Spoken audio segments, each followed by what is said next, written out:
On fait construire la maison de ses rêves. Tout a l'air absolument parfait. Et si, caché quelque part dans les murs, un simple oubli pouvait transformer ce rêve en véritable cauchemar? C'est ce qu'on va voir aujourd'hui. Bonjour et bienvenue sur ma chaîne Stratégie Construction. En analysant le cas d'une maison neuve où une omission qui semble mineure au départ s'est en fait révélée être une faute technique gravissime. La question est posée et la réponse est bien malheureusement oui.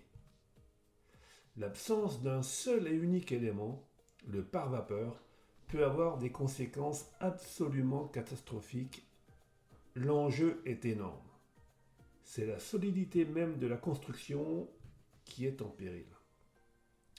Pour bien comprendre comment on en arrive là, on va décortiquer ce qu'on peut vraiment appeler une triple faute du constructeur.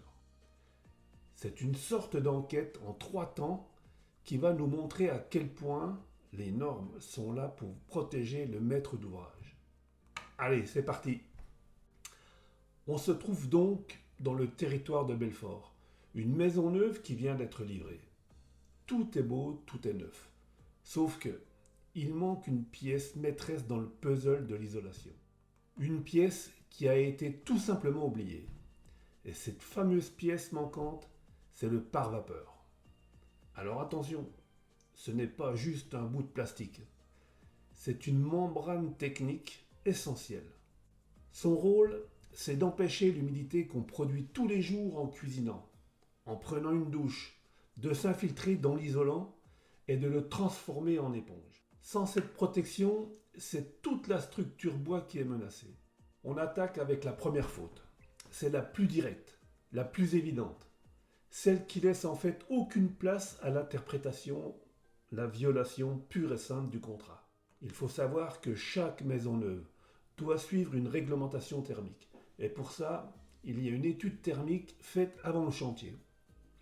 Ce n'est pas un document anodin, c'est la recette technique du projet. Surtout, ce document fait partie intégrante du contrat de construction.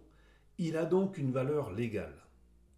Si cette étude thermique dit « il faut un pare-vapeur », alors son absence n'est plus un oubli, c'est une rupture de contrat. Alors on pourrait entendre le constructeur dire « mais attendez, la maison est parfaitement étanche à l'air. Le test est bon. » Et c'est là qu'il faut comprendre une différence technique qui est absolument cruciale. Il y a 2 phénomènes bien différents. Le fameux test d'étanchéité, lui, il mesure la convection, c'est-à-dire les fuites d'air, les courants d'air. Mais il ne mesure pas du tout la diffusion, qui est la migration lente, invisible, de la vapeur d'eau à travers les murs eux-mêmes. Voilà le chiffre magique du test d'infiltrométrie, le fameux blower door test. Dans notre affaire, si la maison a réussi ce test à minima une première fois, elle ne l'a pas réussi avec le contrôleur indépendant du constructeur. Mais admettons qu'il est satisfaisant. Officiellement, elle est donc bien étanche au courant d'air.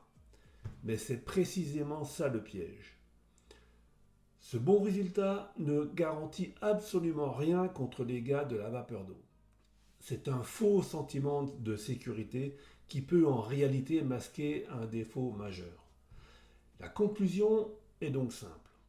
En n'installant pas le pare-vapeur qui était noir sur blanc dans l'étude thermique, le constructeur n'a tout simplement pas respecté ses engagements. C'est une faute contractuelle, directe, claire et nette. Point. Passons maintenant à la deuxième faute. Ici, on est sur une question de négligence professionnelle. Un constructeur, il a un devoir de conseil. Il doit adapter son travail aux risques spécifiques du lieu de construction. Et dans ce cas précis, il a complètement ignoré des alertes qui auraient dû sauter aux yeux. Regardons les faits. Juste la géographie. Le chantier est dans le territoire de Belfort, à moins de 900 mètres d'altitude. Première alerte.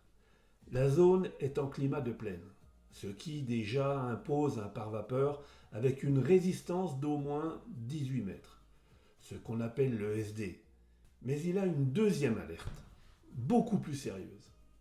Ce département est aussi classée en zone très froide. Et là, la règle est encore plus sévère. Elle exige un pare-vapeur très performant. Le constructeur aurait dû appliquer la règle la plus stricte. En réalité, il n'en a appliqué aucune des deux. Quand on construit dans une des zones les plus froides de France, le risque de condensation est à son maximum. Ce risque était donc parfaitement prévisible et surtout, il est documenté dans tous les manuels professionnels. L'ignorer, c'est un manquement très grave au devoir de conseil du constructeur. On arrive à la troisième et dernière faute, et c'est peut-être la plus grave d'un point de vue professionnel, parce qu'au-delà du contrat, au-delà de la géographie, le constructeur a tout simplement piétiné les règles de base de son propre métier. Il faut savoir que dans le bâtiment, les règles de l'art ne sont pas une expression vague. Elles sont écrites noir sur blanc dans ce qu'on appelle les documents techniques unifiés, les fameux NFDTU. C'est la Bible du secteur, la référence absolue pour les experts et les tribunaux. Un professionnel est toujours censé les respecter. Et que disent ces règles justement? Eh bien, ce document qui fait autorité est on ne peut plus clair en zone très froide. La présence d'un pare-vapeur est obligatoire. C'est direct, sans aucune ambiguïté. Il n'y a pas de place pour l'interprétation. C'est une obligation, ce n'est pas une option. Le constructeur avait donc en quelque sorte deux énormes voyants rouges qui clignotaient sur son tableau de bord. Le premier, lié à l'altitude qui imposait déjà un pare-vapeur, et le second, lié au climat extrême de la région qui en exigeait un encore plus résistant. Il a choisi d'ignorer les deux alertes. Alors maintenant, si on rassemble toutes les pièces du puzzle, l'image qui se dessine est sans appel.